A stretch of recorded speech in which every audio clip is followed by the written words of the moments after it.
পাহাড়ের দিকে নজর রাখবো। আজ পাহাড়ে শাহী সভা রয়েছে। বালুরঘাটের পর দার্জিলিং এর সভা অমিত শাহের। দার্জিলিং এ বিজেপি প্রার্থী রাজু বিস্তা তার সমর্থনে আজকের এই সভা এবং 2019-এর ভোটে এই লোকসভা কেন্দ্র থেকে জিতেছিলেন রাজু বিস্তা।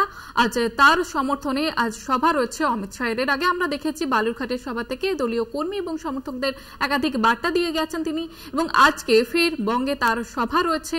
আজকে দার্জিলিং এর সভা রয়েছে অমিত শাহের এবং আজকের এই সভা থেকে তিনি কি বার্তা দেন সেদিকে নজর রয়েছে। এবং 2019 সালে এই লোকসভা কেন্দ্র থেকে জিতেছিলেন রাজু বিস্তা। এবারও তার সমর্থনে আজকে শাহী সভা করবেন অমিত শাহ। বালুরঘাটের পর দার্জিলিং এর সভা অমিত শাহের। এর আগে আমরা দেখেছি বালুরঘাটের সভা করেছেন তিনি সুকান্ত মজুমদারের সমর্থনে। আজ রাজু বিস্তার সমর্থনে সভা রয়েছে অমিত শাহ এবং সভাকে ইতিমধ্যে প্রস্তুতি তুঙ্গে আপনারা দেখতে পাচ্ছেন।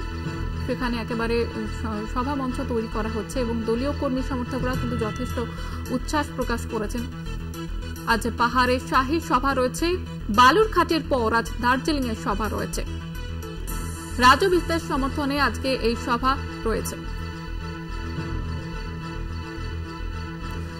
সেখান থেকে সরাসরি রয়েছে আমাদের প্রতিনিধি রিনা কুমার। রিনা, এই মুহূর্তে প্রস্তুতি ঠিক কি চোখে পড়ছে?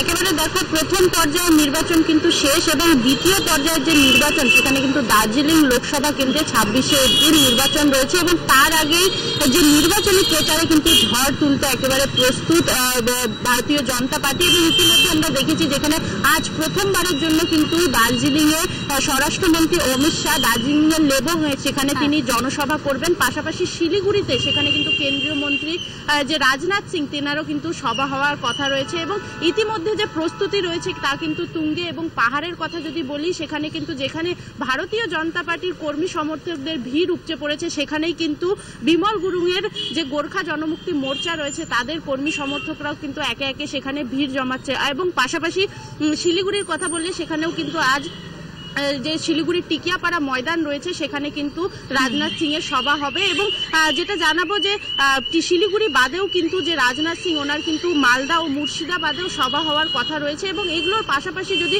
তৃণমূল কংগ্রেসের কথা বলা চলে তারাও কিন্তু কোথাও পিছিয়ে নেই এই নির্বাচনী প্রচারে।